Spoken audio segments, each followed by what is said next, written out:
Today, we're talking about something essential for data security: how to password protect an Excel file. Whether you're handling financial records, personal data, or confidential business reports, securing your Excel files is a smart move. Let's dive in. Open your Excel file first.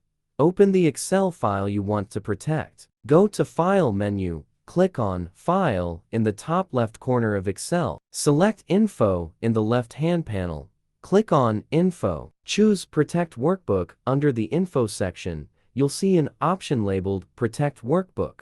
Click on it. Select Encrypt with Password from the drop-down menu.